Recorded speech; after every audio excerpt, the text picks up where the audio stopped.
everybody out there in comic book land. My name is George Serrano, aka The Don. And if you're listening to this, you can only be here for one reason. That's a brand new episode of the Major Issues Podcast, brought to you each and every week by ComicBookClique.com. And as always, I am never alone, sir. If you could please introduce yourself.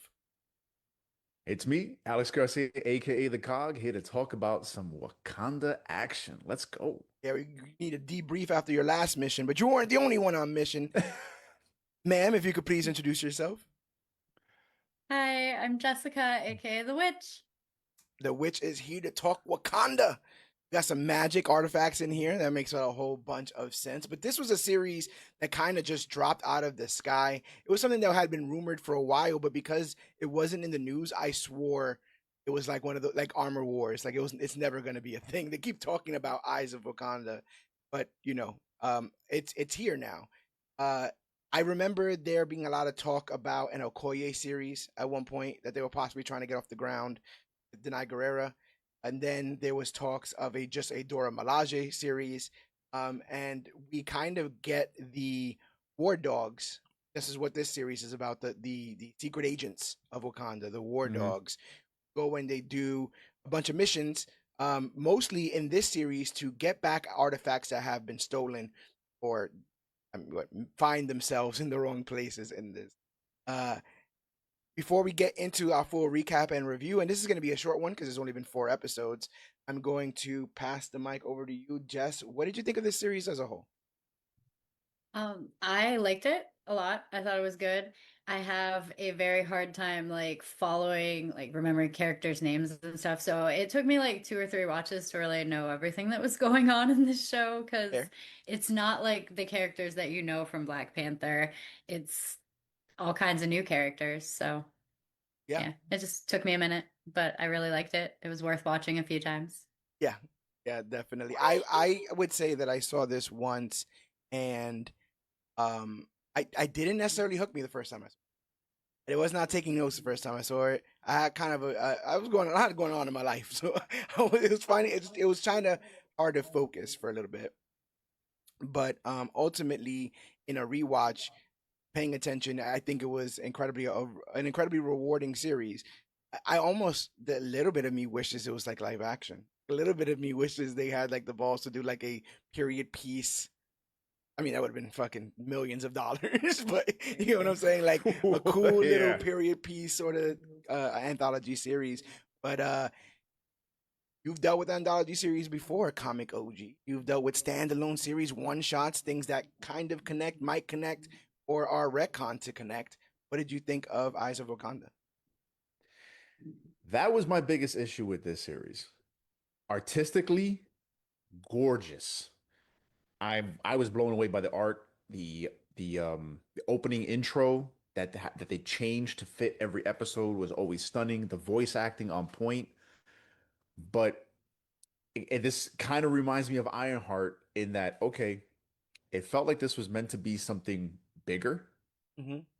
but because of the way the MCU has been reshuffled with them having a change of hearts on a lot of things, it feels like okay, what was the point of this series? Right. And that's the only thing that bothers me about it is just like okay, that's the only thing that bothers me about it because why do you have to watch this? I mean, I kind of feel that way when people ask me about Werewolf by Night. In a lot of ways, like I love Werewolf Yeah, by Night, and I still haven't watched that one. I keep meaning to. I'm getting close.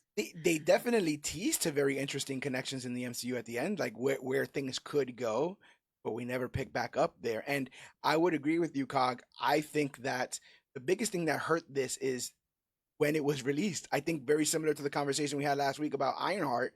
Why didn't this come out after Wakanda Forever? Why didn't this come out and, in the lead up to Wakanda Forever? It doesn't even really mm-hmm. matter. It wouldn't affect that film No. or any of this kind of stuff. They've been having a real hard time writing momentum from project to project, and then things get delayed, and then like this almost felt like they weren't excited about this anymore. Like they did it, Yeah. and then they were like, "Well, what? I mean, I guess we could just put out, all the episodes on that day or whatever."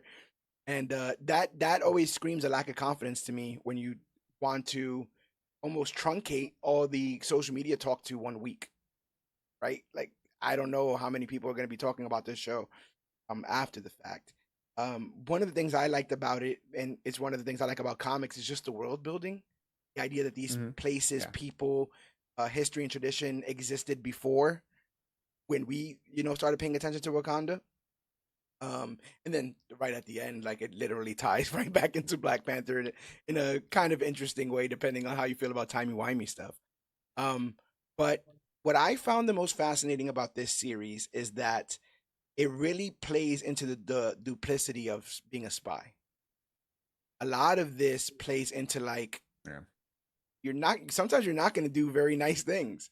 Sometimes Nope. you're going to seduce people. Sometimes you're going to, pretend to be people's friend, and watching them play in that gray is interesting because ultimately what you're led to believe is, all's well that ends Wakanda well.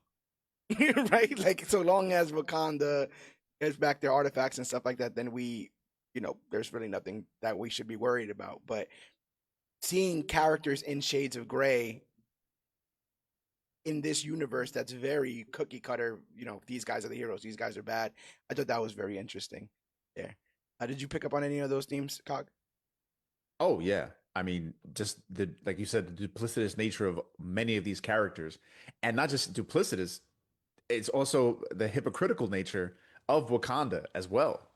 In a lot of ways, they do things that they say are for the betterment of Wakanda, and it's all about Wakanda. But even Wakanda is rewriting its own history as they're doing it. Like in that first story with the lion, they're they're almost like, yeah, you got to take care of that so that nobody finds out about that Right, because we can't have people knowing about this outside world and getting seduced by it, just like he was.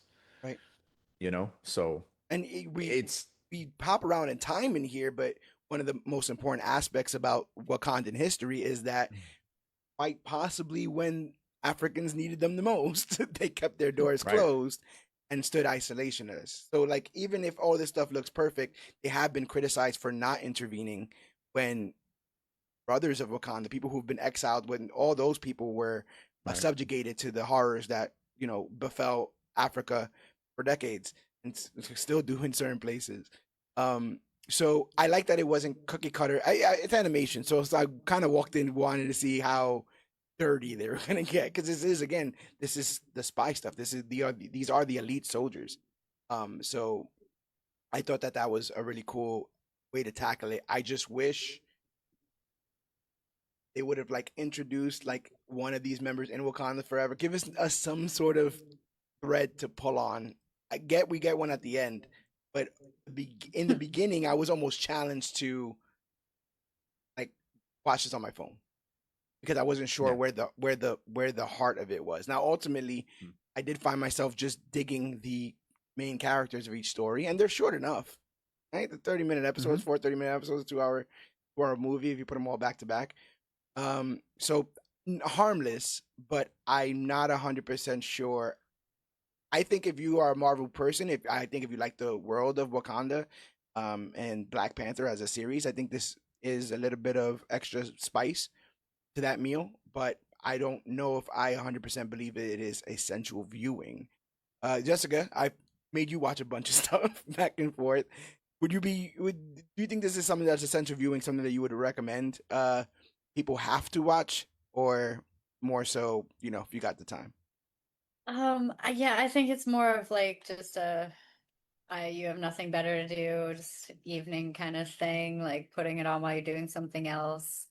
But at the same time, like you're not gonna get the whole story if you're not watching it with attention. That's why I had to watch it 3 times because it wasn't holding my attention quite right. But Yeah.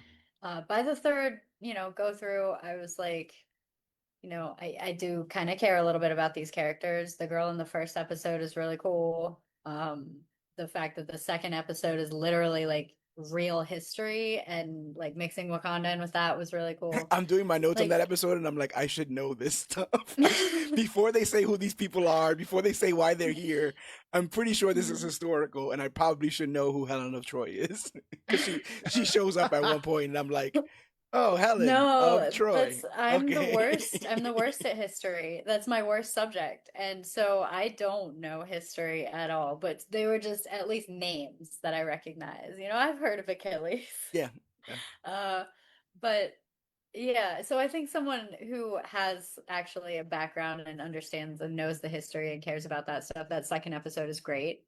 And then, I mean, yeah, it's just like you have to pay attention to actually get invested in the characters in the show. And if you're not going to put in the effort to enjoy it and get to know what's going on, then yeah, maybe it's not for you. Yeah, I would also add that the effort is there as far as the animation is concerned, and almost Absolutely. Mhm. every other Yeah. aspect of this. If me like kind of like not making it essential viewing has nothing to do with the output of quality. It's just the plate that we have as comic book watchers, readers. It's a lot on that plate, man. And it would be looked fondly over in the fullness of time if and when we go back to Wakanda at a time where it isn't a big film about mourning and constant death and we're able to kind of I got a little bit of that feeling, like when I watched Black Panther the original film, I walked away with the idea like these people are cool. Like that's the word I got. Like they're cool. Their tech is Mhm. sleek, and their chants are cool. Their hang signals is cool. Um, and I got a little bit of that in this too. Like a lot of these characters are too cool for school. They are the coolest, Oh, smartest person definitely. in the room. And we didn't get a lot of that cockiness in Wakanda Forever. That felt like a almost 3 hour therapy session, and made a lot of people emotional. But let's get into this recap and review. First up, Eyes of Wakanda is an animated anthology miniseries created by Todd Harris for Disney Plus, set in the Marvel fictional African nation of Wakanda. Produced by Marvel Studios Animation and Proximity Media, it is the 15th MCU series and shares continuity with the films. The show follows the Hatut Zeraze. Does anyone want to correct me on that? Am I saying that No. right? No. The Uh-uh. Hatut Sounds Zeraze. good. Sound like I sneeze. The Hatut Zeraze, the elite Wakandan warriors tasked with dangerous missions across history, with Harris serving as both showrunner and director.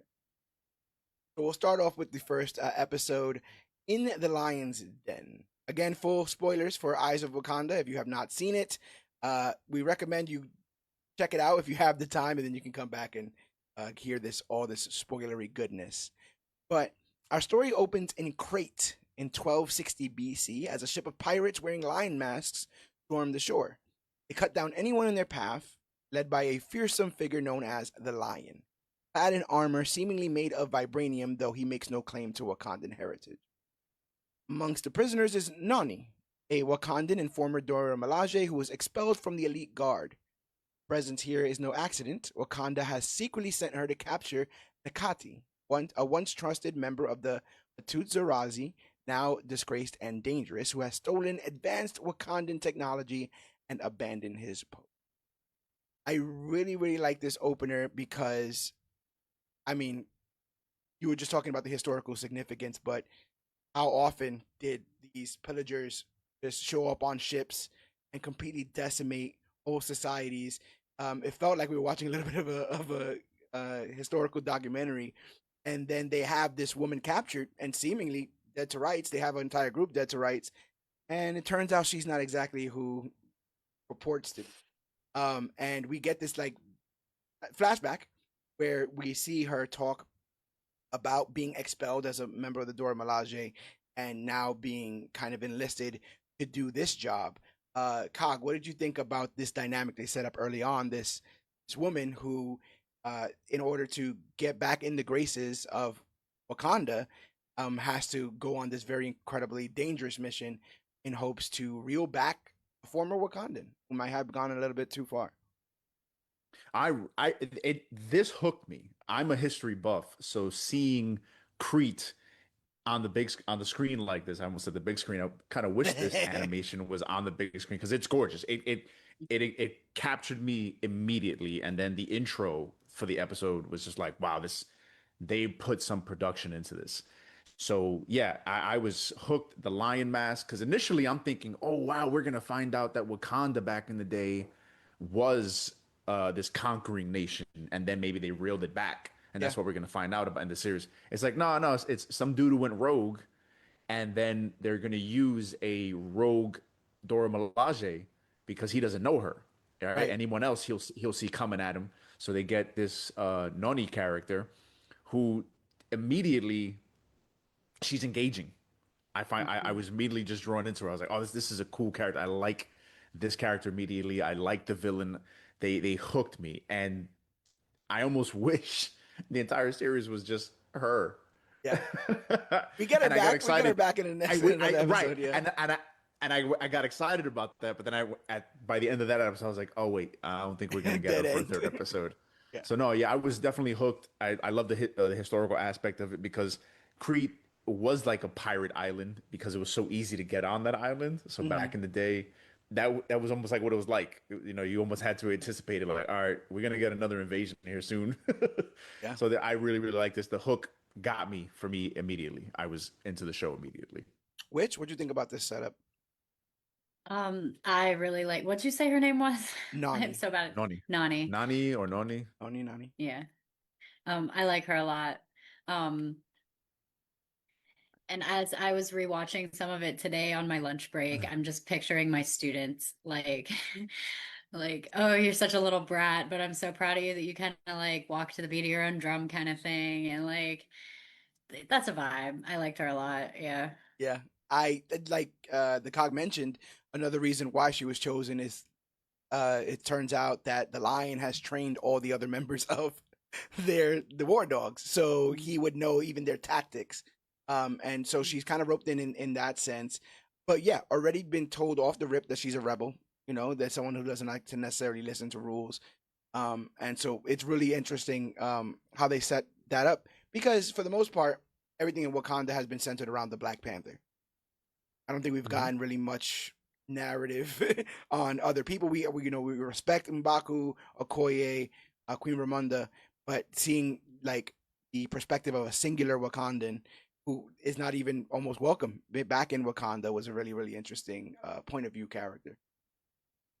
But yeah, but everyone is redefining themselves these days. Nakati has since reinvented himself as the lion, amassing an armada and using his stolen tech to terrorize and enslave. For Noni, bringing him down isn't just about duty, it's a chance to reclaim her honor. Uh, in Crete, am I saying that right? Crete? Crete, I believe it's Crete. Crete. In Crete, Noni silently takes down one of the lion's guards and rallies the other prisoners to fight back. I love that she's like, take these swords, go go do more killing. And that's another thing. There's so much killing in this show. There's Yeah, yeah. Yeah, more killing in this show than possibly any other MCU animated show. No, when she runs through the ships at one point, and it's just like, yo, she's literally murking every person she comes through, Mhm. and ruthlessly, not like, oh, I have to take you out now because you might snitch on me. It's not like you're dead, you're dead, you're dead, you're And dead. there's a one And- part where like somebody throws knives at her and she just takes the person that she just killed and like bends him, or she didn't kill him yet. She just bends backwards and they just take the knives in the chest instead. That was so good. Yeah. Yeah. Yes. Now that we've all said it and I'm reimagining it, I would love like an Assassin's Creed game, like Oh my where you're God. just the war dogs and you have to like sneak in and out and Black and take Panther, stuff. Assassin's Creed. I'm Yeah, in man. it. Yeah. Um, I don't even play Assassin's Creed. I would play but that you would for play sure. that. Oh And yeah. and some people, may think that it might be a bit hyperbolic for them to constantly be like, if this technology gets in the wrong hands, yada yada yada. But quite literally, a piece of it went to America. Captain America made his shield out of it, and they created the super soldier.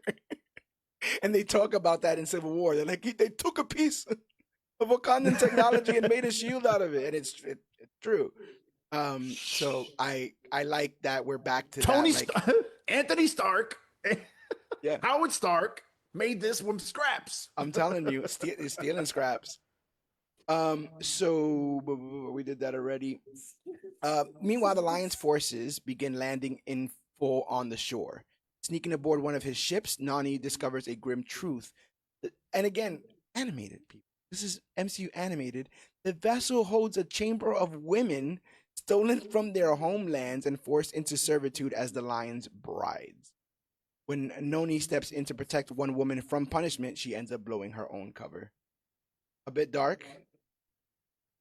right? Yeah, I mean, yeah, and the ship is massive. And if you know, again, the historical aspects of this is just like, yeah, no other ship at the time comes close to what this thing is. And he's with that, you're immediately basically told, oh, this guy was ready to take over the planet. That's what his goal was here, to Yeah. have something that large. And then just to add to the exuberance and the hubris of it all, I'm gonna have a part of my ship that's just gonna hold countless women in it, just to add to that level of arrogance. It was crazy. Yeah. Did you expect to see women in this in this position? Which Um, I don't really remember very much of that part at all. I remember her going into a ship. I remember her like meeting with him, but yeah, she I comes don't upon remember that part. she comes upon a group of women who are being trained on how to these the Yeah, warlord. apparently that was just not even memorable to me because Yeah, 3 times I don't remember that at all. that's funny. But I thought it was interesting because she could have kind of let it slide. She knew where her mission was, and she kind of got found out by defending one of the women there. Um, Makes sense. and also in classic like MCU villain fashion, if you thought that he might have just been somebody who like for misunderstood reasons got kicked out of Wakanda and is just trying to like do it all himself, it's like no, he's a piece of trash. Like we need to make sure you don't side with any of the villains in this. This guy is a piece of trash. He uses and abuses women while also murdering everyone that stands in his way. So they made it very clear he's not somebody that we should be cheering for. But that man, Nakati, watching from a distance, suits up in his advanced armor. Outnumbered, Noni leaps into the sea only to find underwater cages filled with the bodies of the dead. Regaining her resolve, she infiltrates Nakati's flagship, cutting through his elite guards before confronting him face to face. But he just invites her to his quarters, impressed by her skill.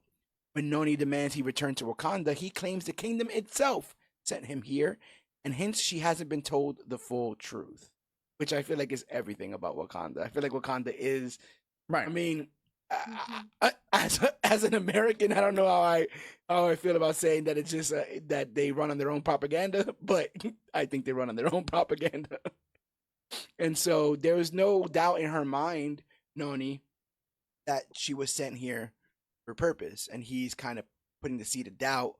Like, do you know why your superiors have an issue with me, or why I'm out here in the first place? Like, she didn't have any of that information up front. She was just down for Wakanda, and sometimes Right. just being down for Wakanda can get you into trouble. Yeah. He tells her how he was basically one of the original war dogs when they were called something else. And he basically went out into the world and got seduced by it, got and realized, you know what, I can do better. Is Wakanda is hypocritical. They care about themselves, but there's this entire world that we could take over and guide. And instead of just having Wakanda be this isolated place of perfection, we can make Wakanda into the world. And that's which was his arrogance, and gets ahead of him, because it then turns twofold, right? Because then she throws it in his face. Well, you call this freedom? That's what You're I'm you're saying. you're Like, I going think around. without the horrible things that we heard, people might have been like, "Oh, Mhm. he's cooking," right? Like Wakanda is Right. isolationist, and they are hypocritical, but they made a point to be like, "Don't no," you know what I'm saying? Hmm. Like, he's good at his words, but that's about it. Yeah. Yeah. He tries to justify it to somebody. He's like, it's just part of the process. Yeah, trust it's trust the how this is process. how they're all doing it. This is how everybody's doing it, so Right. I'm gonna do it that Right. way. It's just like no. It's just like no, man. No. I like Yeah, the fact that Nani just doesn't play into it at all. She's just like, No. nah, not I right. I love Wakanda. I love the fact that like I feel like he had her outgunned, but she is just better. Hmm. Like he had all the he had I think that the staff and the mask I believe had some vibranium properties Yes. to it. Mhm. But once he realizes that his persuasion fails or whatever, to engage in a brutal hand-to-hand battle, Hikari's superior tech is no match for Noni's determination, and she defeats him. But rather than face capture, he triggers a massive explosion, forcing Noni to narrowly escape. I'm like, this predator motherfucker right here. You're right. That's a predator ass move. Whenever predator is ready to lose, he just self destruct. Who won now? I was just amazed that she survived. I'm like, man, he just all that fire just doesn't touch you. Yeah, yeah. She's covered in asbestos. What I do like is that when she goes back to Wakanda, even though she's empty-handed, they're like, "Yeah, you still did good. Like we want him dead. We didn't tell you we wanted him dead, but we're kind of happy that he's dead." And they're like, "Yeah, are you ready? You can come back and join the Dora." And she's like, "Nah, I don't want to join the Dora." And so they open up the opportunity for her to join the Hatut Zeraze. And she insists and will spend the rest of her time vowing down to hunt every stolen Wakandan artifact for the good of her nation. Yeah, I like the fact that her mentor like kind of knew that this is what she was destined for. It was like, yeah, you were too out of the box to be a Dora Milaje. You this is where you needed to be. And she's like, why don't you just tell me? He's like, I can't just tell you this stuff. Yeah, we gotta let them learn on their own. That's what a good mentor does, right? Yeah, that was the part that really hits home as a teacher, like her talking to her at the end and just being like, I knew the whole time that you were not meant to be like part of this. You're your own person. You can't put those kind of people in a box, but you can't like tell them like, hey, you're a rule breaker. You got to make them like break the rules first and learn their own lessons. I also like the allusion that this was like a quasi test, like like almost like an initiation or an audition for the job too. Like if she didn't succeed, then they will be right back to where they were, which was hunting down the lion. And if she did, hey, do you want to like run your own like little section of this? So I really like that. I thought this was a very strong start to this. I will mention this though. Sure. The voice actor of the lion is none other Cress Williams, who played Black Lightning, right? Yeah. Yep. I don't know who that is. He had a really cool teacher. He was he's a teacher in his show. And they used to have that, what is it? Whose life is it? Mine. What are you gonna do with it? Everything I can. Like he had like a cool back and forth with the kids. Something that he would say. Don't ask me about the show. It was a good show. It was a good damn show. All right. I heard it was good. It was one of the bright spots in the later years of the Arrowverse. But by those years, I was done with the Arrowverse. I was like, no. It is a whole lot. Let's get into our Trojan War episode. This is the one that I believe is the most historically I want to say accurate, most historically involved. No, yes, I mean because this comes from what, the Iliad or the Odyssey, one of those, the whole Trojan War part. So I dug seeing this because I mean, have you guys seen the movie Troy? Even if you're not into having read this stuff, how long ago was that? I was a child, so for me it was yesterday. That's right. Well, I like Solomon Grundy. But yeah, no, I got hyped for this to see Achilles. I mean, who doesn't love those stories? The story of Achilles and the Trojan horse, Agamemnon, Helen of Troy. That stuff is just classic. Sure. Wait, so Memnon is from the story? Yes. However, that aspect of the story is changed in this, right? For the reveal, right? Yeah. Okay. Yes. Yeah, I thought that was pretty. It's not like this. Yeah, it's not like this in the story written by Homer. I believe Homer wrote both. But yeah, he ain't knowing anything about Wakanda. No, they hid that shit from him.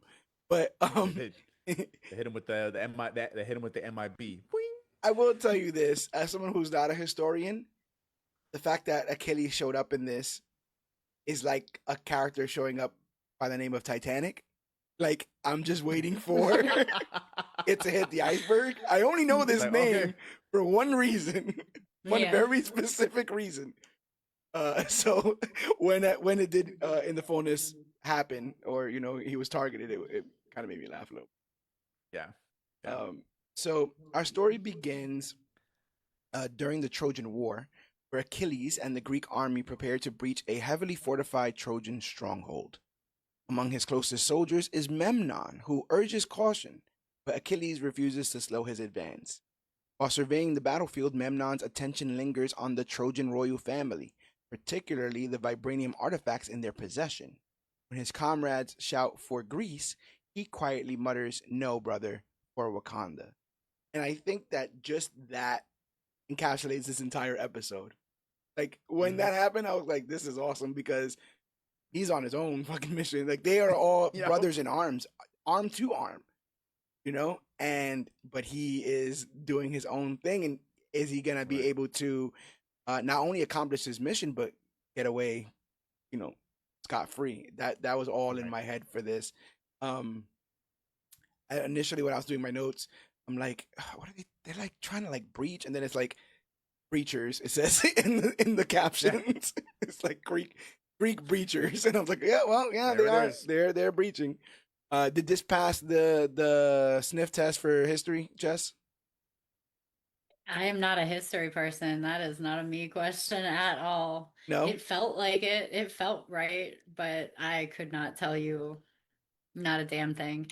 no. Uh, but no, but like that's the kind of thing that like history just does not stick for me. So like when I see historical like accuracies in other works of fiction, that helps me to actually build the like historical knowledge.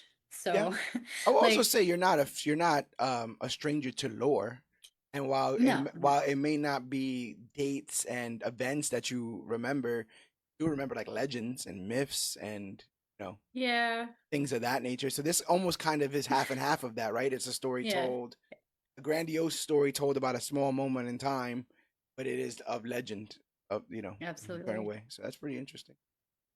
Yeah. Well, like this is one of the reasons why I this show I do like it for from the aspect of someone coming into the MCU late. Hmm. Like in the case of like my girlfriend, right? She's not totally into the MCU. She's seen a couple more movies, but showing her something like this, where it crosses into stuff like the Iliad and the Odyssey and the Trojan War and the artwork, is a great way, something to show people. I could totally see her just being mesmerized by this and being like, "Oh, that's cool. That's like this and that's like this." And so I think this show is good for that. Like, because this is a great way to introduce someone to the first Black Panther, right? Oh, to watch this show, and then I'm going to show you Black Panther. Yeah. But for us who have been knee deep in this from the beginning, not so much. I also think that it is one of those instances of like whenever you think you know what comics can be, it can be something else, right? Because this is not superpowers. There's no Mm-hmm. origin story. We're not doing the hero circle of like, oh, all is lost, and now I've gotten the victory. Like some of these endings are a little gray. Like the Oh, next very episode we great. talk about, I don't even know how it ends. Like, What it this just, this episode's yeah, ending was dark. I was like, yeah. man. I like that shit though. I watched Black Mirror. I like that dark shit. So when it ended the way it did, I was like, that's a cold ass fucking ending right there. But Yes, absolutely. as we were saying, the Trojan army arrives in force, but Achilles, Memnon, and the Greeks cut through them with brutal efficiency. Just as the Greeks prepare to push further, they are ordered to retreat. Memnon takes an arrow meant for Achilles, convincing him to fall back despite his reluctance. Alone, Memnon discreetly uses advanced Wakandan tech to heal his wound before rejoining his commander at the campfire. I thought that was also Yeah, man. hilarious because he's the only one that has that tech. So of course he took an No, arrow because he's gonna press this button and he's gonna, it's gonna heal his hand real quick. I was say, and you say take an arrow like it was like a glancing blow or something. Man, it went through his hand, Yeah. and he takes out this arrow, and then he gets some super neosporin, and just sprays it, and it just gets healed. Yep. And it's just like, man, had you given that to like 10 soldiers, you changed the entire war. But it goes back to what we were talking about, right? This whole isolationist thing, like all for me or all for us, all for Mhm. Wakanda. Glory be Wakanda. Right, that's right. So everybody else be damned. Can you give me a brief description so I can understand Odysseus's role in all this? I thought he was like a general, but I don't think he is. Yeah, no, the Odysseus is another Greek hero from my. It also depends on when in the story this is. I forget. Yeah, yeah, yeah. That story is huge. It's another Greek because they're like Ajax. Ajax is in this story as well. Another classic Greek hero. Hmm. They're all over the place. So this is just kind of like just another Greek hero that's there. The one everybody remembers most is Achilles because of what eventually happens to him, and Right. everybody loves talking about, oh, my Achilles heel, so. Mhm. So Achilles, weary from the endless cycle of war, begins to question the fight. Memnon reminds him of the bond they shared since Achilles welcomed him into the Greek army 9 years ago, despite Memnon being an outsider. Their moment of camaraderie is interrupted when Pharaoh, another soldier, voices suspicions that Memnon is a Trojan spy. What I love about this is that Memnon can 100% say, I am not. I am not a Trojan spy. I'm telling you, Achilles, I am not a Trojan spy. Right. So I like that. I like that because he's being honest in that moment there. Um, I am not lying to you right now. in similarly to how I said about in the last story, how they went out of their way to make the lion like someone you don't want to root for. They did the opposite here. They really Yeah. wanted you to feel for the betrayal that Achilles will eventually face at the hands of Memnon. Having them sit here at this campfire and talk about how their friendship has been budding for the last 9 years. Um, the pure relatable exhaustion of war that Achilles has, right? And he kind of just confesses like all this death, like this has to all be for something. And they didn't write him as like a pompous conqueror that just wants to kill or wants to, you know, um wants to harm and maim other people. He felt like a heroic character in this, and you just know that the entire time Memnon has these machinations going on behind his back, and when is all that going to come to a head? So I thought that was really interesting. Just Mhm. do you agree that they try to make us have some sympathy for this character, or at least care about him? Definitely more than the first episode. Like the first episode, like you said, is very black and white in that respect. But I think people probably already have opinions about these historical figures Right. anyways. So Uh-huh. I think they have a little bit more to play on in that sense. Um, but yeah, I mean it's a lot more gray and a lot more like um yeah, like you said, like they try to have you have like a little bit more feelings involved and No, absolutely. Because the way they talk to each other, like they're brothers, and Mhm. like you said, this is brothers in arms, right? Where George understands this. When you got that battle buddy, and they've been running shoulder to shoulder for 10 years, and he even says he's like, I'm here. And what's sad is like he foreshadows, unfortunately, what's going to happen when he says, "Well, I'm here to make sure that Mhm. you have the Who's coins to gonna get to put the the ferry, coins on your eyes coins for on the your eyes." ferryman? And I Yeah. was like, Mm-hmm. oh no. I was like, Uh-huh. no. Yeah. So And, tragic. and yeah, like Yes. I only served for a couple years. I went on 2 tours overseas, but spent enough time with these people. You know their families, you know their kids, you know their aspirations, their dreams, the things that they talk about in the middle of the night. You know their worries and all that kind of stuff. You do become family. Why people have such a hard time unplugging after the fact, because that camaraderie is not only a cool thing to have, right? But it is necessary for survival. It's necessary to live. You have to trust the man to your left and your right, or else you're not getting out of any of these situations in one piece. And they've managed to help each other get this far. So who's to believe that they wouldn't get further? And Achilles is the one to shut down the whole like he's a spy talk, and it's like you're right though. Everyone's right. He is not a He's not a Trojan Trojan spy. spy. Mm, Yes. Um. you got So that night, while he has like his fingers crossed behind his back and shit. That night, mhm. while the camp prepares for battle, Memnon secretly sends a signal to Wakanda on his BlackBerry or whatever, which is kind of funny. He's like, it should have went tuk tuk, but he has located the artifact and he will soon have it in his possession. And the reply is kind of curt: "Do not return without it." That's all they. That's Get all it. they got to say. Get Do it not done. return without it, which is interesting because I believe this would have been an order to come down from Nani, who got her job when she did not come home with Mhm. the lion. Hmm. Classic case of middle management making you do things they didn't have to do. So yeah. But the next morning, Achilles talks of ending the war once and for all. He's like, "This is the day, and we're gonna kill everybody, and it's all gonna be for like all of this will be for something." He gives Memnon a gift from his mother for good luck, and again, I'm like, "Damn it, stop being nice. You're making this hard."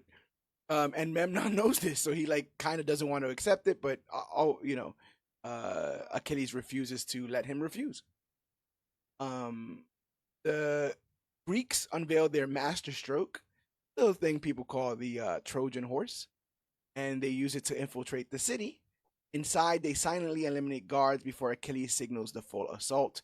A dying Trojan raises the alarms, and the Greeks are surrounded. In the chaos, Achilles and Memnon are separated.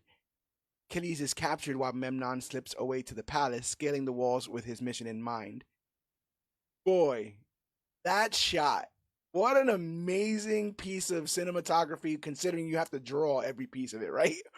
But that shot of Achilles seeing Memnon scale go up the stairs and like tend to his own business while he is being surrounded, while he is under threat of being captured, being killed. That betrayal, the constant yelling for Memnon and him not turning around. What do you think about that, Cog? And it was heartbreaking because here it's in the middle of what is hopefully going to be a victory, right, Mm-hmm. for the Greeks. And like you said, just the night before they're talking, or a couple nights before they're talking about how this guy's my brother, he's no spy, and then he's just like witnessing like what else could he be running after if not to further warn the Trojans? Like what's he like? We're in the middle of the fight. We're surrounded now. They're Achilles is almost getting killed every turn, and then he's just like because earlier in the episode you saw how they beautifully fought back to back. Mm-hmm. That was a very very cool scene in an earlier fight scene. So here he's just like where's my battle buddy? Where is he? Yeah, Oh, who has my he's back? running off. Right, who's got my back right now? He's running off to do what? You know Yeah. what I mean? Oh, I left the stove on. My bad. My bad. Yeah, right. Yeah. I'll be right back. I gotta use the bathroom. I'll be right back. It's getting crazy out here. Jess, what do you think about this moment of initial betrayal?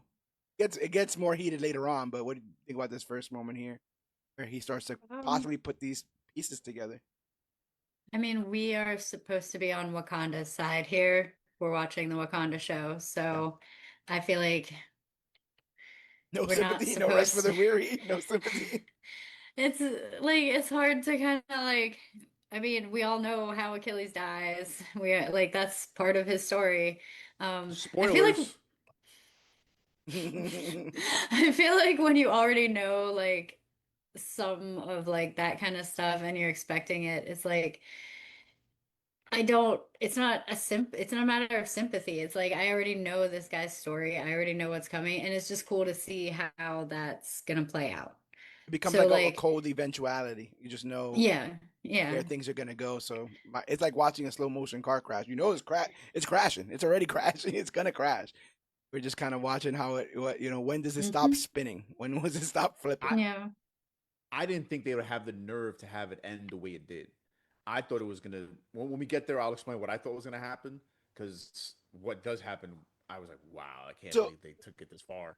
it's interesting because before you were saying that him scaling up the thing, like what could he be doing but warning the Troy thing.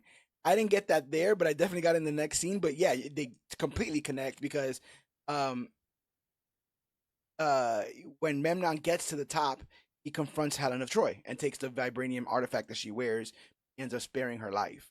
And so when Achilles shows up, he sees is Memnon letting them go, Right. letting like And almost opening a secret like and compartment. holding yeah right and holding what looks like payment, like, oh look, I get this. Yeah, Hmm. You know what I mean? What else could it mean? I thought that was so well done, um, Mm-hmm. because everything just the wrong things add up. All the wrong suspicions add up. I mean, this guy is This a is definitely spy. like This is definitely like a wrestling moment where the referee turns around and sees the wrong person holding the chair. Eddie Guerrero, the Eddie Guerrero spot. Yeah. Um, it that was like he had the inkling in the back of his mind, but he told all his men that Memnon was his brother. And then he gets a bit of evidence, like I said again, him scaling and walking away from the fight. But this was the third strike, seeing him actually let the family go. Mhm. Believing Pharaoh's earlier suspicions, he accuses Memnon of treachery. Memnon denies being a Trojan spy, but also says that he cannot reveal his true allegiance. He begs Achilles to let him go, but his friends strike him down.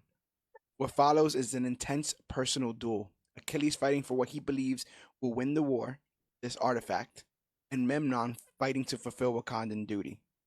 The battle ends when Memnon finds Achilles' heel, the Achilles heel of Achilles, which is his heel, um, and he lands, a fatal blow.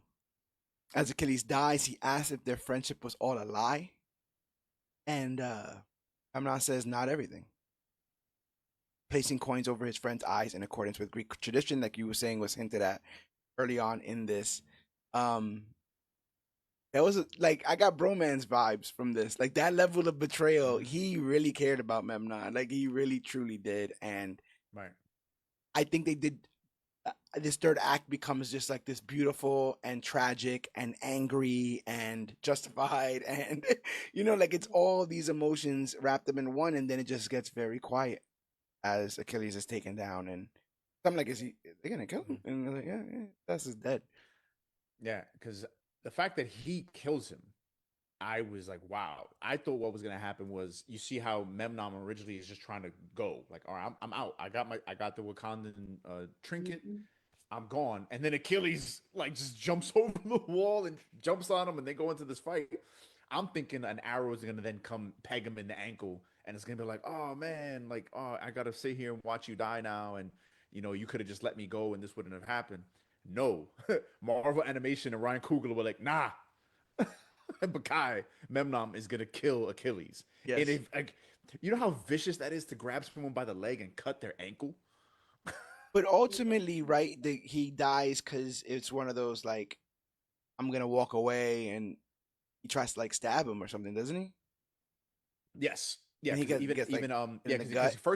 he first the initial injury was just to immobilize him, Yes, but he still comes at him and he just counters it and makes him stab himself. real It's just like, all right, man, easily, like real like it yeah, was like his first day of class or whatever. Like real yeah, easily he does you it, know, you and know, you could tell that it bothered him to do it, but obviously not enough to not yeah. do it. Hey, right, because in the end of the day, it's all about Wakanda, right? It's like Wakanda forever, man. you're my boy, but Wakanda's my My love. hood, my hood, my hood comes from my boys.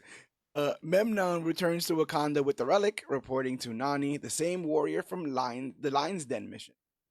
She has a cool Nick Fury eye patch thing going on, so I dug that. Mm-hmm. Revealing his true name, Bakai, he admits that despite all he sacrificed, he still feels alone in his homeland. Um, he asks to be sent back into the field, but Nani warns of the dangers. The episode closes with Bakai holding Achilles' parting gift, silent reminder of the cost of it. Um, it's incredibly tragic that he still feels alone.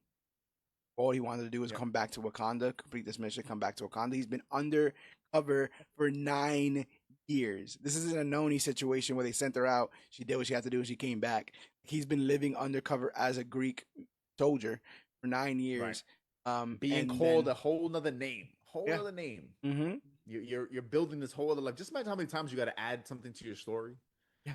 in 9 years. Like, oh yeah, when I was 13 and wandering the savannah, or You have when to I come up went with to entire new backstory, so you sure oh you're saying the same things twice, 3 times when asked, yeah right? yeah Um, but the part I don't know if anyone here has seen Arhead. the one with Jake Gyllenhaal in Iraq where Yeah, when but they yeah. is Hawkeye in that? No, it's I don't. not. It's the Oh other no, one. It's no, Hurt you're Locker. thinking no. Hurt Locker, Hurt Hurt Locker. Locker. That's what you're thinking Hurt of. Locker. Yes. Locker. They came out roughly around the same time. They're both about soldiers in the Iraq Hmm. Afghanistan war, and in Hurt Locker, uh, we're following these guys from a whole tour, and then when they come back home, like one guy just can't assimilate back into regular life. Like he's at the grocery store and just like zombie, right? He's just trying to do the regular stuff, and then it just cuts to him back overseas because that's what was comfortable for him. Right. The institution, the institutionalization, Shawshank Redemption with that old dude, right? They let that old dude Right. out of Shawshank Redemption, and he tries his best to live a life, a life that he always dreamed was outside of those gates. And when it's not that, he wants to go back to jail. I think he tries to kill somebody, go back to jail, Yeah. um, uh, because that's all he knows. And so, like, to not only not feel the glory or the warmth of your accomplishments, but to now hold this very cold ornament of your betrayal in your hands. Like again, in a world that is bright and colorful as the MCU, this is incredibly bleak and dark, but I loved Yeah. it. I really, really liked it. Yeah. No, this was a very good story. Very good story. And again, it got me excited because I'm thinking, ooh, this is all gonna be from like Noni's perspective. Yeah. Then when this story and with her being so much older, I was like, wait a minute. If we just went from that period to that story, we're about to go so far that I'm pretty sure she's not gonna be in charge anymore. But is maybe Memnon, Bakai gonna be in charge in the next story? Yeah. Nope. Nope. They go way into the future. Yes, they do. Yes, they do. Any last words on this episode here? Anything else anyone wants to say? Good episode. All right. Let's go to China. So Let's go. in Dragon's Heart, we end up in China in 1400 AD. A lone man pries a vibranium artifact lodged in the mouth of a massive stone dragon. Failing to free it, he wrenches loose the dragon's entire head. Instead, this man, later revealed as Basha, is pursued but manages to escape boarding an advanced Wakandan aircraft. Reporting to his captain, he explains the delay and dismisses talk of a quote unquote dragon's curse on the land as mere superstition. Back in Wakanda, Basha's debrief is tense. His superiors scold him for being noticed instead of simply taking the artifact. Basha defends himself, claiming that he earned the trust of the temple's caretaker to get close to it. And early on in the episode, you see him wake up next to a woman and Mm-hmm. sneak off into the night. I'm like, oh, none of this is good. I'm like, none of this is good. We were just talking about the lengths we go in this espionage field, right? And the relationships that we foster purely for our own self interest.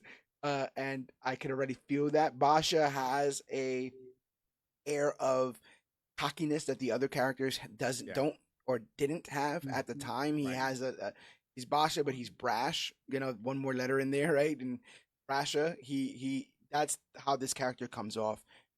And he's a quick talker, like he's able to get his superiors off his back, and um, uh, he gets himself into some trouble later on, but he's very headstrong and very confident in his abilities. Right. So when they're like, bro, everyone who went over there like got hit with something called the Dragon's Curse and didn't come back. Like, don't even worry about it. I got this. What do you think of Basha, Jess? Very much just another like student kind of thing. Like, okay, you're just a kid doing kid shit and like you're gonna learn a lesson, but probably not the one that you're supposed to learn.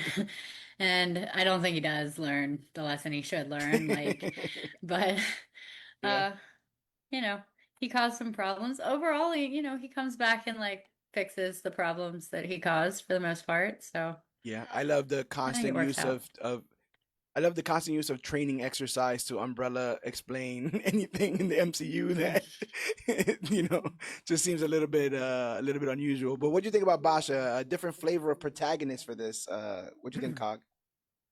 Oh, I definitely prefer, Noni and Bakai. Yeah. This guy, I was just like, man, this is not the dude I would be sending to do this mission.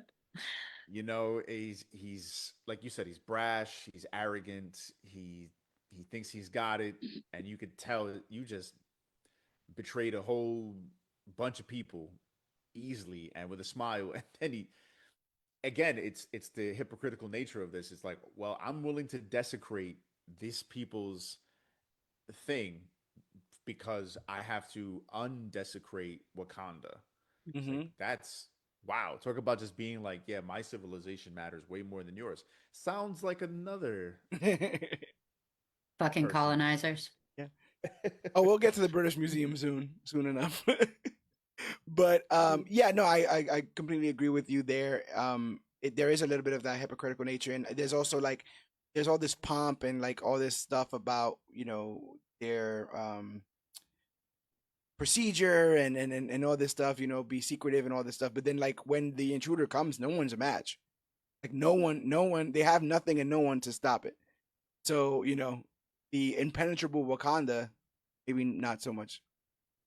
High Counselor Rakim requests a private word with Basha, clearly suspicious that he succeeded where other suspicious why he might have succeeded where others failed. As a Wakandan mechanic works on Basha's ship, she is suddenly incapacitated by an unseen assailant. Soon after that, a masked Iron Fist infiltrates the base, confronting Basha's fellow soldier Ebo and demanding to know his whereabouts. Ebo lures her into a room full of guards, whom she swiftly defeats. He like tries to trick her into like walking into a room full of soldiers, and she just beats the hell out of them. It was great. I got so hyped seeing the Iron Fist. Hmm. So hyped. I was talking to Yes. Jessica about that Ed Brubaker Immortal Iron Fist run, where they Hmm. go back in time to kind of chronicle prior Iron Yeah. Fists. Iron Fists, Iron Iron Fists, Fists. Iron Fi, Irons. Irons Iron Fies, Fists. Fisticuffs. Um, but yeah, like I think similar to the Black Panther, they should be working very hard to create the mythos of the Iron Fist. I think it's equally as Mhm. interesting, but we got that kind of show that I don't think made anyone happy. And then by the time that that show felt like it was getting on rails, it was canceled. Right. Um, but this is an MCU canon show, so this Yes. is the first MCU Iron Fist. I forget Yep. what the legalities of the Netflix universe are. This is the first time they're acknowledging in the MCU the Yes. existence of an Iron Fist, Yeah. and that is tremendous because that just means that they can litter more throughout their history and hopefully in their presence eventually at one point. I would love to get Danny back. Um, but Basha crosses paths with Ebo, who warns him that the intruder is searching for him. Rakim, however, suspects Basha of allowing an outsider into Wakanda. Determined to intercept the intruder before they reach the artifact gallery, Basha and Ebo race through the compound. When Basha finally corners the trespasser, a blow knocks off her mask, revealing Jaroni, the temple caretaker he seduced for months in order to steal the artifact. She makes it Called it. clear. Called it. She makes it clear that she is here to take it back. Their chase turns into a heated fight, each accusing each other of deception. Um, this reminds me of any breakup, right? Where people are just yelling at each other, Hmm. who tricked who fooled who was always in this for the, who was, down to make the other a fool from the beginning. And I don't think it's as clear cut as that. Do you think Basha absolutely had like no love for Jeroni? Did you guys get that feeling at all? It was this all for the love of the game with him? I didn't feel like it gave enough like detail or backstory to know anything like that about how he really felt about. I mean, he's doing a job, but that doesn't mean that you can't have feelings about a person just because you're doing your job. But I mean, Wakanda first, so it doesn't matter what he felt about her in the time. It's about Wakanda. Yeah. So What do you Yeah. think, I Cog? definitely I definitely felt like it was more on her side than his. For him, it was part of the mission. For her, it was, oh, I saved you in the snow and nursed you back to health, and that whole Florence Nightingale effect. So it was definitely real. But once you desecrate that statue and run off, it's all love out the window. I mean, I know he's playing calm and cool because this is a job for him, but if she was equally as calm and cool, I feel like he would be dead. That makes sense.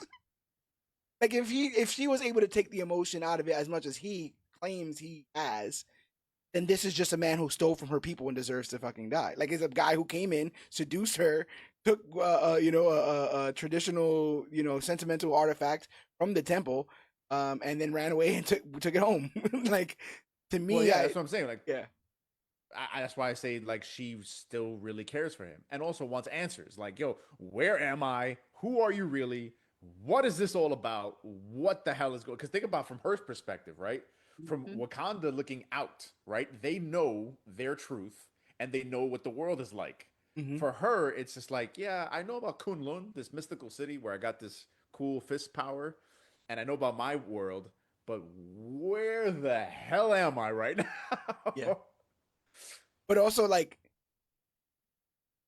not caring also, right? Because like she's like traversing the vibranium trains and all this other kind of stuff, the means to the end, like just to get the artifact. Like I wouldn't be surprised, like once she left, she never went back to Wakanda.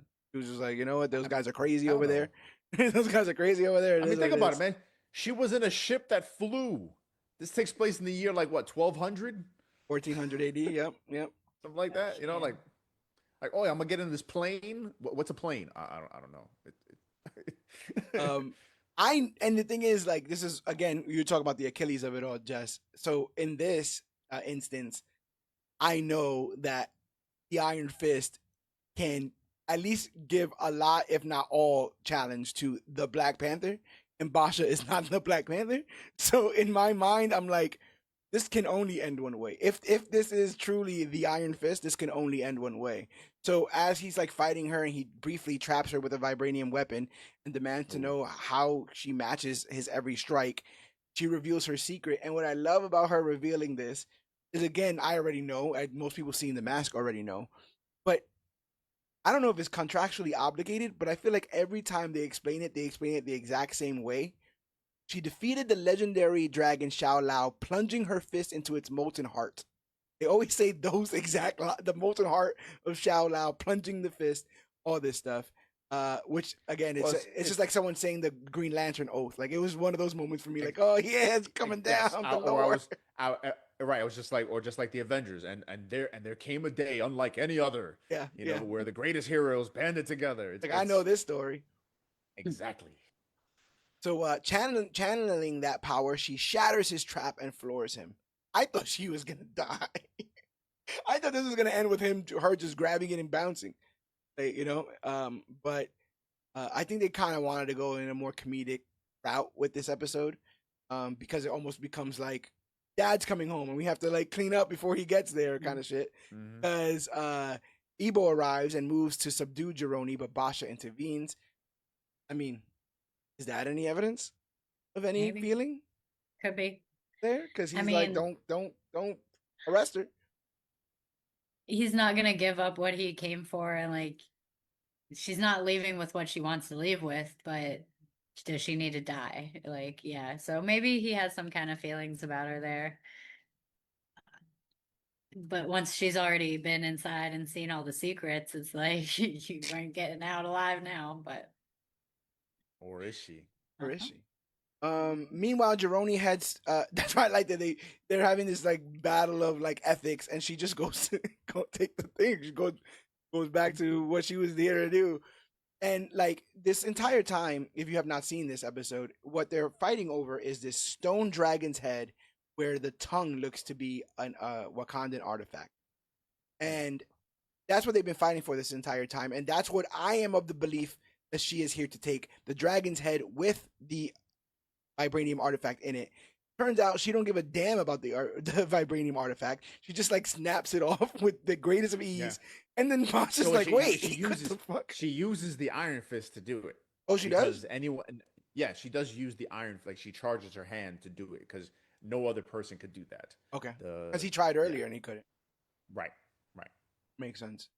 But that was like one of the most comedic parts of this episode was just realizing that had they decided that they could have went their separate ways a long time ago, this would have all been, maybe if he would have asked early on Yeah. instead of trying to fucking steal, she would have been like, "I'll get that for you, boo.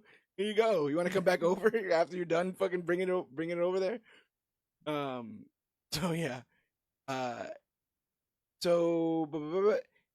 In an unexpected turn, Basha apologizes to both Ebo and Jeroni. To protect them, he spins a cover story for Rakim, claiming the entire Intruder episode was a training exercise orchestrated by Ebo to test the soldiers.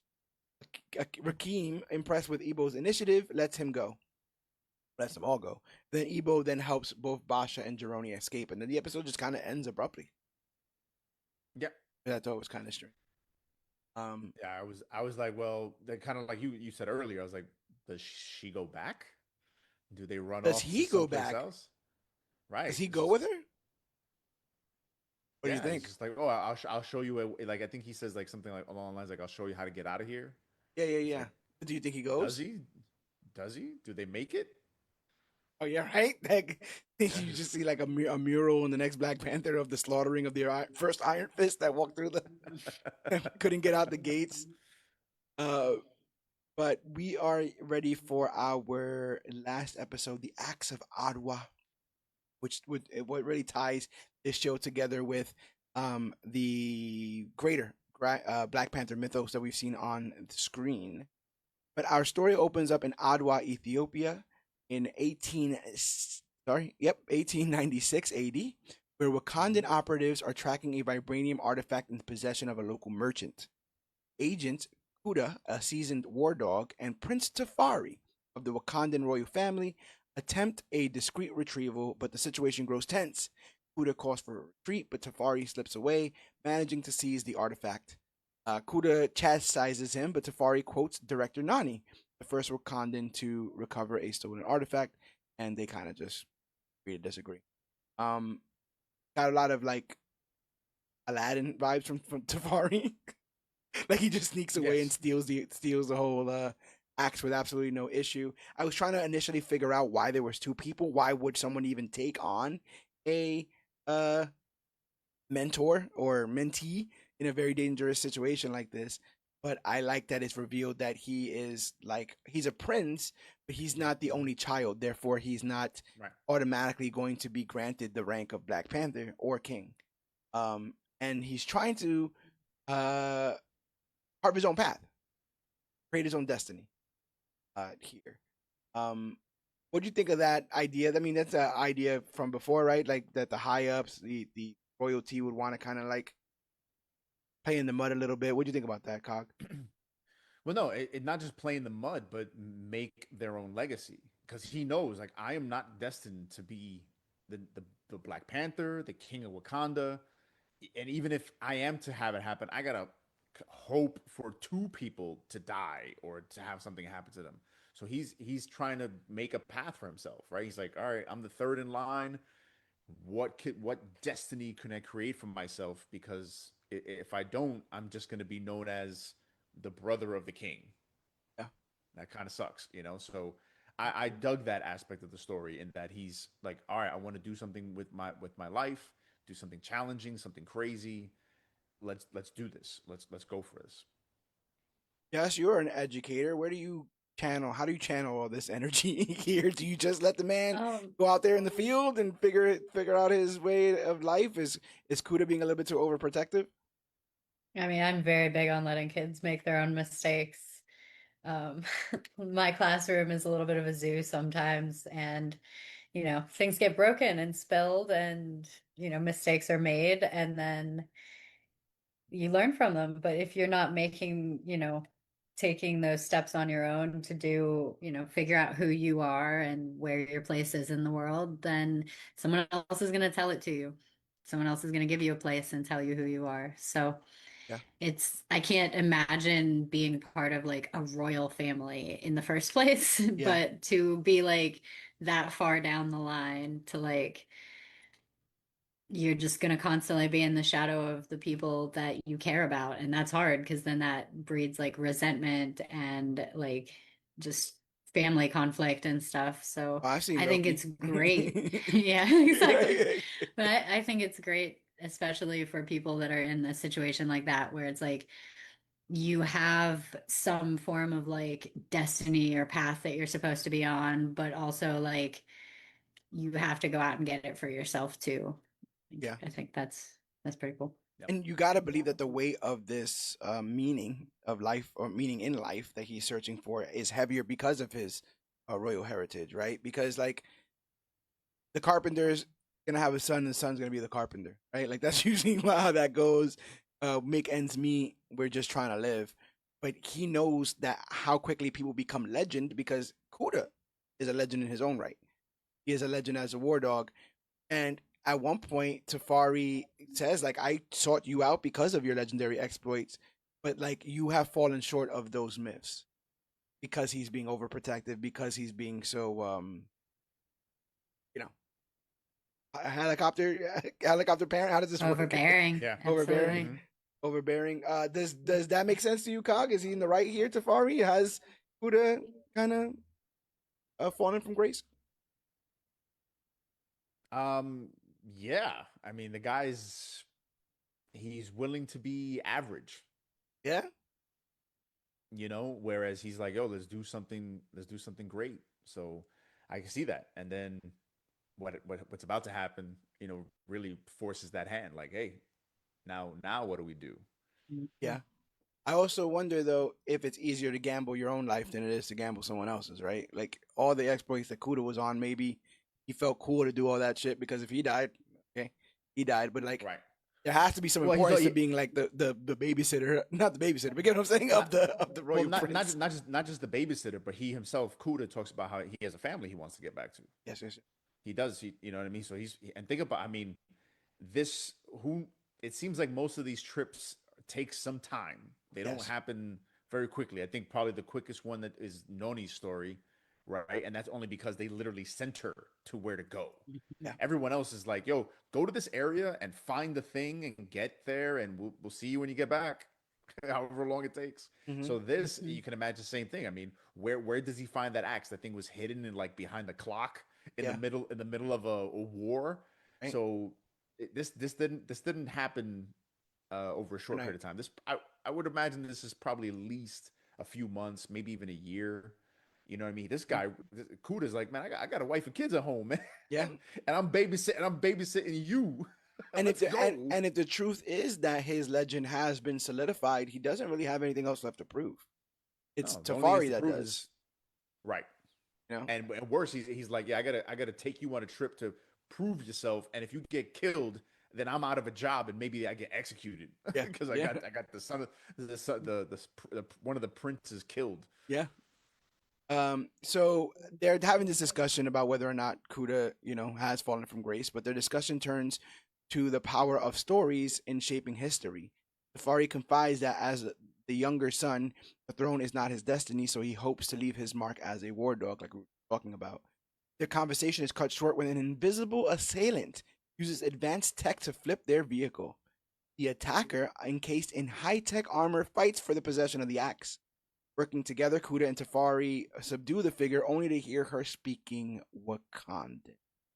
Shocked, they release her. She removes her helmet, revealing herself as a war dog from the far future. And this is where we get the latent effects of isolationist nations, right? Because this didn't feel like a very smart plan, Wakanda, but I'm going to tell you history as this woman says it. So, he tells them of a grim fate. 500 years from now, Earth will face an alien invasion from the Horde, a swarm so vast that it will blot out the sun.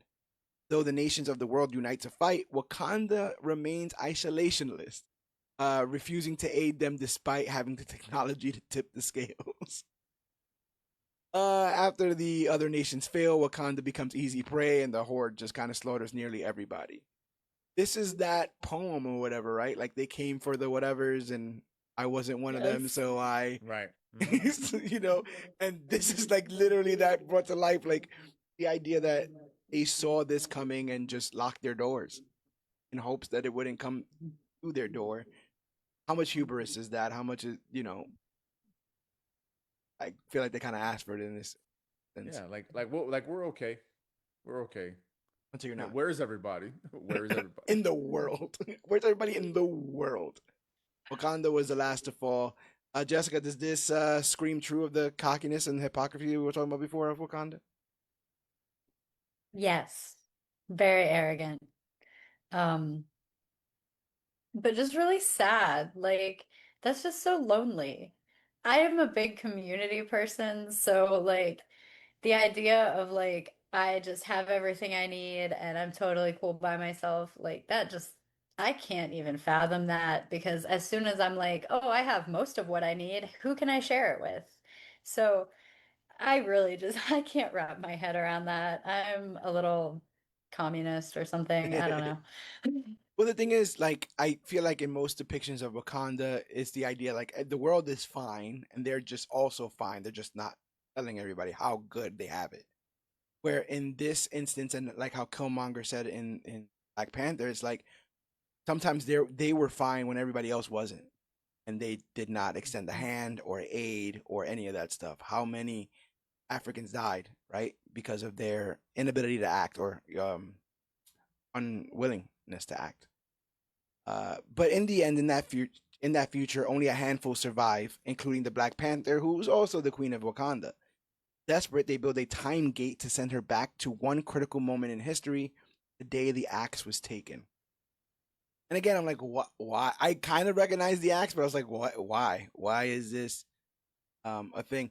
And they say in the vehicle when Tafari's holding it, he says something about um, this the stick part isn't even Wakandan or whatever, which is something they say in Black Panther. They're like, we only want the head. Right. We only need the axe head. Right. Um, so already I'm like, what's going on here? And then she gives us the prophecy. She explains if they return the axe to its original location, it will eventually end up in the hands of a lost son of Wakanda who will attempt a coup so great that it will force Wakanda and its king to abandon its isolationist ways. I never considered that being the plot of Black Panther, but that is the plot of Yeah. Black Panther. Yes. Hmm. I And was a big fan of Killmonger, like yeah, right away. I like that's my boy.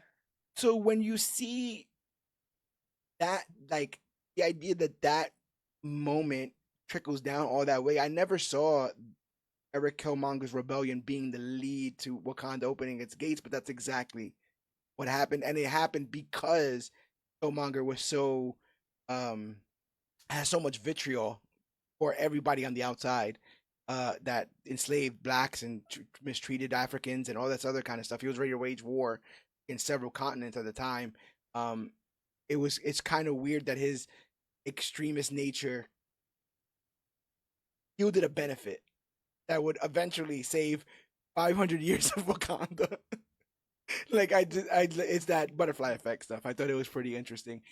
Cog, you're not a big timey-wimey time travel guy. What do you think about this idea of this folding into itself? This What do you think? I don't think you liked it.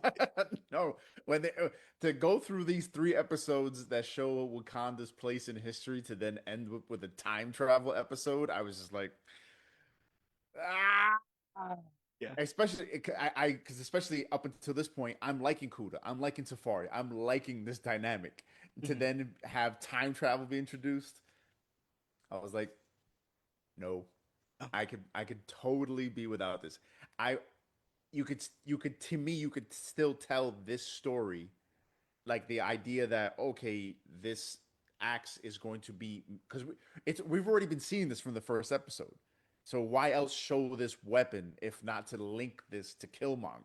So you don't need to introduce time travel to this to make it all the more important. Something else could have happened to show you why this piece is so important and why it needs to get put back, or why or how it does end up getting put back, yeah, yeah, not yeah. because of But how not else because are they of time telling travel. that like literal story, like George said, of like that this is what stopped the isolationist stuff? Like, how else are they telling that story? Sorry, my laptop somehow came unplugged. Probably my 6-year-old tripping over the wire. How why it's important for how that leads to the Yeah, like how do you tell that isolation. story Mhm. if not like in a prophetic way like that? That's the only thing Like, I like about it. That from my perspective is that it also kind of makes Killmonger a legend. I like him. So the idea that he's like this, the law, like he's Eric Killmonger. He's a mercenary murderer who, his father was former Wakandan. But to like push all that to the side and call him the lost son of Wakanda, who is the uprising will, change the history. I liked that, I like it so much. but I've also me and you have talked about this, Cock. I hate that with other all the time. Like I want Batman to just be a guy. I don't want him to be faded to be the avatar of the Bat God, Barbatos, and all that. You know what I'm saying? Like I don't want all that. So it to me, it can come and go. So I don't no harm, no Yeah. foul if you didn't dig it. But I like that little sprinkling. Before they actually show him, were you hip to that the fact that this might be Killmonger, Jess? Not really. I just remember at the end of the episode, I think you even kind of like looked away for a few minutes and I was like, was that Killmonger?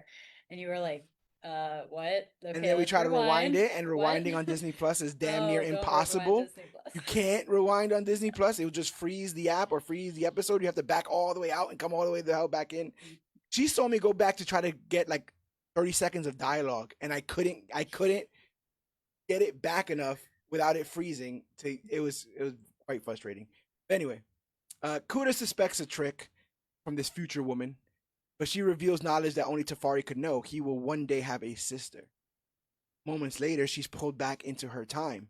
Tafari, shaken, urges that they need to follow her plan. While he admits his sister's existence is already a guarded secret, when he admits his sister's existence is already a guarded secret, Kuda agrees to help. In the future, the Queen and the last of the Dora Milaje make a final stand against the Horde, hoping that the past can be changed.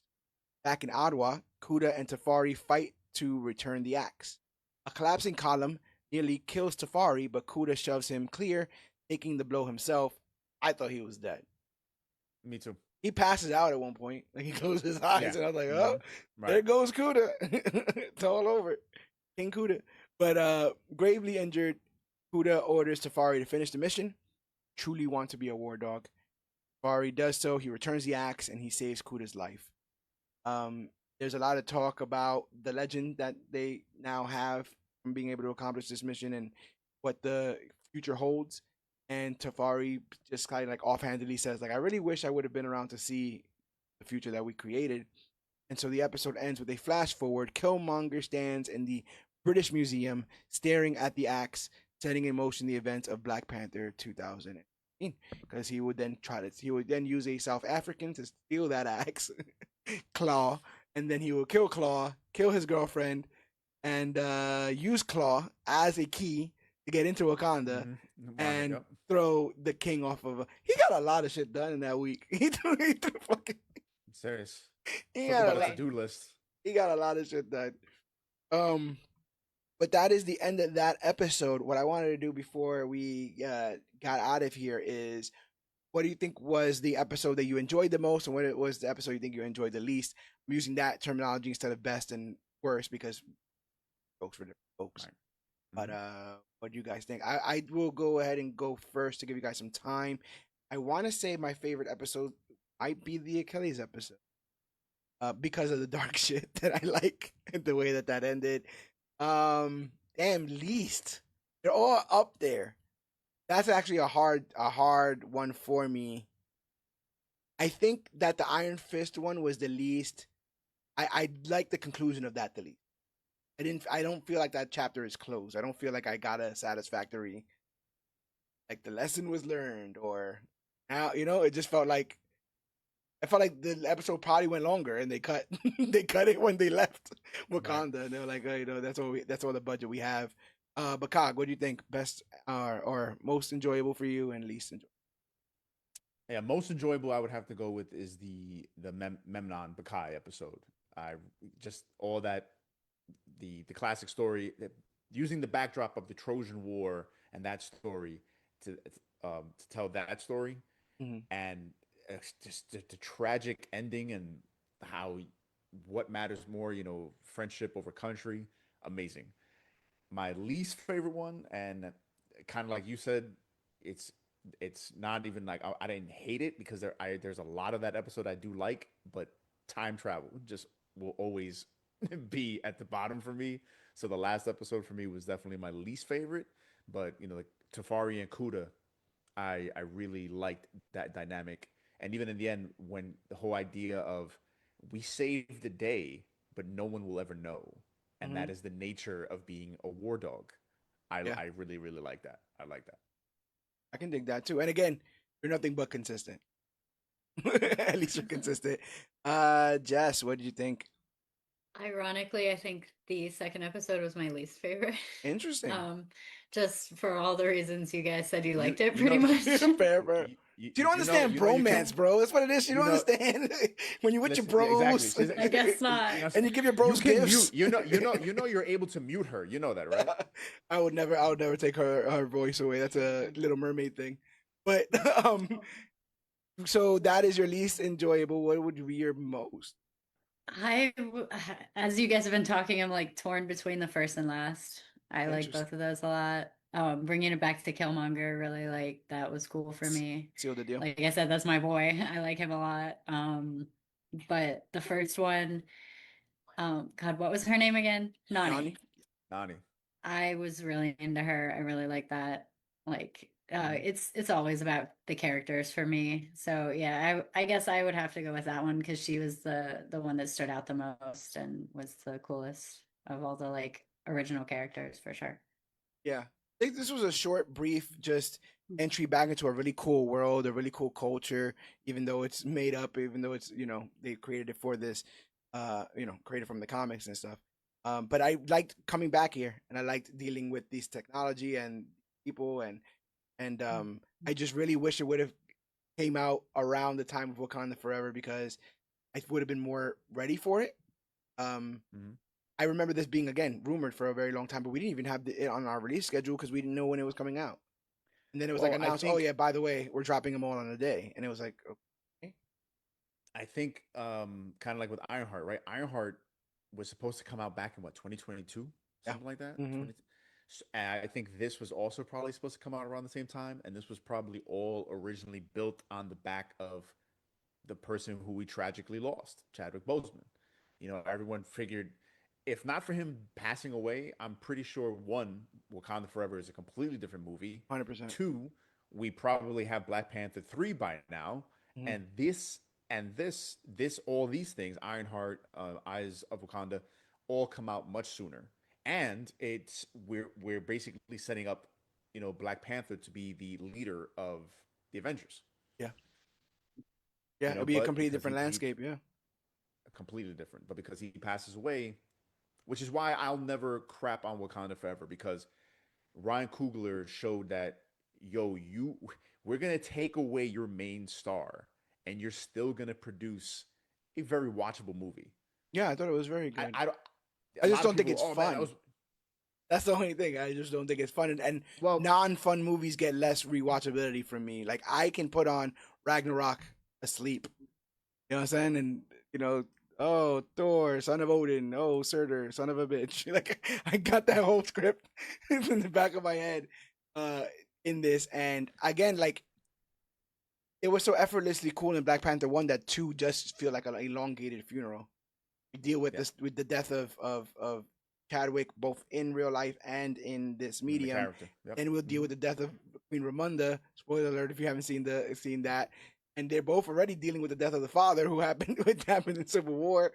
So it's a lot, but it's the best he could do given the circumstances that he had. So again, I won't ever crap on Wakanda Forever because it had a very unenviable task to accomplish. So I I No, I think that movie was very much like, I mean, I just saw it for the first time like a month ago, but I definitely felt like it was a story about adaptability made out of adaptability. Like we had to improvise a lot of this, and that's very much the story it tells. yeah. Like, And that's why I say, like, in the fullness of time, which I've been saying a lot recently, I think that this series will stand on its own as a piece of art about this very particular culture in Marvel Comics. And hopefully people look back at it fondly. Hopefully we build on this. It'll be cool. Like, they stopped 100 years short of 150 years short of current day, so they still have a lot of time to play with if they wanted to come back to this concept and kind of color in any of those other moments, which only adds to the world building. So hopefully they end up doing that soon. It was kind of cool to see Killmonger if it was only from behind, but I always like when I think of Killmonger, I always think of the part where Black Panther comes back to life. He's like Killmonger, whatever, whatever. Like you did not kill me, whatever. And Killmonger's like, No, that shit's over with. That's exactly what he said. He goes, that shit's Shit. over with. That's That's the such a exact word. that's I such was a like, that's such a like on the basketball court kind of stuff when a yeah. guy's like, yo, run it back, yo, let's run it back, and you did. Nah, And we man, I did that beat you. It's already. I over. threw you over a Yo, we cliff. did it. It's over. It's over. You don't It's see me over, wearing man. you don't see me wearing the coat? Like what you thought this was? I'll always laugh at that shit because yeah, that shit's over with. But this episode is over with. This is a really fun look back at Wakanda. Sorry, Eyes of Wakanda, and we will be back next week to cover Gojira, and Gojira and Marvel Comics. That's gonna be some really really fun stuff. Doing some really really cool stuff over there, and then we are getting knee deep into the Ultimate Universe. We have tiptoed around this by doing little articles. I've done, you should be reading stuff like that. Playing around in this, but in 2 weeks' time, we'll be tackling I'm sorry, Ultimate Invasion. Ultimate It's Invasion. like both. Yeah, Ultimate Invasion and Ultimate Universe #1, Right. which would then Right. lead into our dissecting the Ultimate Universe series, where we will be talking about Ultimate Spider-Man, Ultimate X-Men, The Ultimates, and Ultimate Black Panther. Ultimate Black Panther. Yeah. And as I'm like, oh yeah, we're cleaning this up. They're like, by the way, here's Ultimate Hawkeye #1 or whatever's going on over there. I'm like, Yep. hold You on. forgot Wolverine. And Ultimate Wolverine. And Ultimate Right. Wolverine. Ultimate Incursion. Ultimate Incursion. Oh my gosh, I should be. Don't be all exasperated. It's gonna be fun. It's gonna be a grand old time. And if you want to hear about the other grand old times we have here as part of the Major Issues podcast, go to comicbookclique.com. It's a one-stop shop for everything Comic Book Clique. Articles written by us. We're increasing the amperage over there at the website. We're doing more and more articles, more and more news. Hopefully to direct traffic to the website. It's fun and games playing on these social media apps, but they're not our social media apps. They are not our home. We live at comicbookclique.com and we visit ya on Facebook, on Instagram, on YouTube, and more. But if you want us in the purest, rawest form, just rip us out of that dragon skull and go to comicbookclique.com. Like I said, it's where you would find every episode of the Major Issues podcast, major articles, comic book reviews, but it's also where our merchandise lives. You can go ahead and get a unique piece of merchandise by us if you hit that Shop CBC button, and we get a kickback of every single thing purchased. So not only do you get a original and unique piece of merchandise, but you get to help us out over here, which is always great. We continue our social media takeover. We have passed 5,000 followers on Facebook at facebook.com/comicbookclique. We're Stop. 50,000. Mr. Zero. 50, Time 50, out. Not 50,000. 50,000 times that by 10. 50,000. 500,000? 500,000. Tomorrow. We'll carry save the- that one for tomorrow. Carry the one. But yes, this was a dream at one point, something that we didn't know whether or not was going to be obtainable. But I can tell you, everyone behind the scenes here has been working very hard and very tirelessly to improve our game across the board, improve our coverage, improve our coverage, improve our output, improve our efforts. We got a bit of a taste of the success and the love that you guys have given us as we continue to provide you guys content free of charge, and it makes us only want to be better. We hit 50, let's hit 60, let's 70, 80, 90, let's get to 100. 500. 500,000. Yeah, it's not gonna be right when I say that. But the only way to do it is to follow us wherever we were found. Like I said, facebook.com/comicbookclique, Instagram at comicbookclique, or you can use the hashtag comicbookclique to talk about the newest, hottest, latest, and greatest things that come to comic books and comic book media. We're also at Major Issue CBC on Twitter and at Major Issue CBC on Twitch. I hopefully be getting back to that soon. But yes, man, we are firing on all cylinders. So, like I always say, this Comic Book Clique is the Babe Ruth rookie card of content. All right, get us now because we're gonna be very valuable later, and by that time you're gonna wish you got on the bandwagon before it got full. But we're having a hell of a time here, and we will continue this conversation next week when we talk about all things Godzilla versus Marvel. Last two things I want to say is this isn't the only piece of content that we do. We do this once a week. We're doing it live for hi to the people watching us live on Facebook, but We do these live sometime in the middle of the week, and then we release this on audio wherever podcasts are found: Podbean, Stitcher, the Apple Podcast app, TuneFind, YouTube, Spotify, and more. But we also have video content. The Cog does his weekly hauls, which comes out each and every. We're doing that Wednesdays or Thursdays now? Wednesdays. Wednesdays. Each and every Wednesday's new comic book day. So you can see what the Cog has picked up. And, as he gives his recommendations each and every week for books that he is interested in. But we also have major previews, which comes out once a month, where we look deep into the solicitations, open up our third eye, and find out what are going to be the hot topics and the hot issues that we need to be talking about in the future. So consider all the content that we make, because we do this tirelessly and we do it for the love of the game. So make sure you're going on our YouTube and checking out our stuff there. That's also where these video versions of the podcast live, over there on our YouTube. If you want to help support us, like I said, buy merchandise, tell a friend about the podcast. Word of mouth works tremendously. Or you can go to patreon.com/CBC Clubhouse, where for as little as 10 cents a day, $3 a month, you can help us keep our lights on here and afford the hardware and the software that we need to keep providing you guys content free of charge. We don't ask for a thing. Just need your love and support. But if you got some schmeckles to throw our way, we would consider that as well. Times is hard. Rent's up. Rent is too damn high. So go ahead and help us out where you can. And because I've been to the future, where we do become the latest and greatest thing to come to comic books and comic book media, but you help us get there. The very last thing I want to say is we share ComicBookClique.com with the guys over at Dirt Sheet Radio, the industry leaders in all things professional wrestling and pop culture. My boy Jonathan Escudero runs a tight ship, and he has some really good crew over there that is constantly doing post shows for all things under the umbrellas of WWE, TNA, AEW, and more. And it's getting crazy because Vince keeps putting pay-per-views on the same day that AEW has pay-per-views. So the thing that's coming up very soon for the guys over there. So send your prayers, if you're not sending your money, over to Dirt Sheet Radio, because those guys are, again, working tirelessly to provide not only professional wrestling content, but pop culture content, news, rumors, and more. So go ahead and check those guys out there. I think I am done with my plugs. It has been a very long day, but I'm going to pass it over to the Cog. Where do you want the people to find you if you want to be found? Hey, make sure, please, I'm going to say this, make sure you're checking out the YouTube, as well as you can find me, Alexandario Gravitas, on Facebook and on Instagram.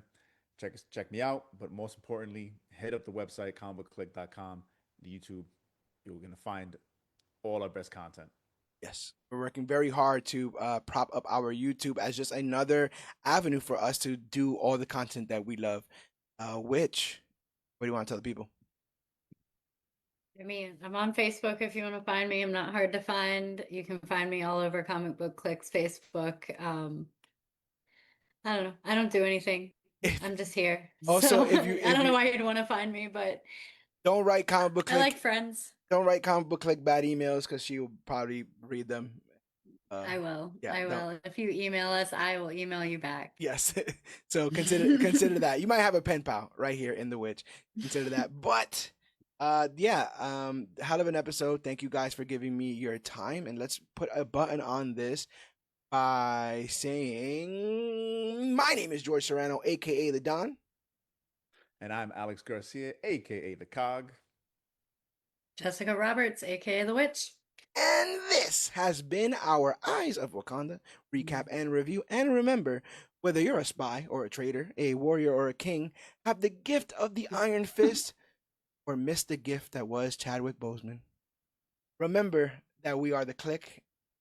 Remember that it's Wakanda forever. And always remember that you, yes, you are worthy. Thanks, guys. Recording stopped. And bye to everyone watching us on Facebook. Join us next week. Gang. Keep print alive. Keep print alive. Pick up your books.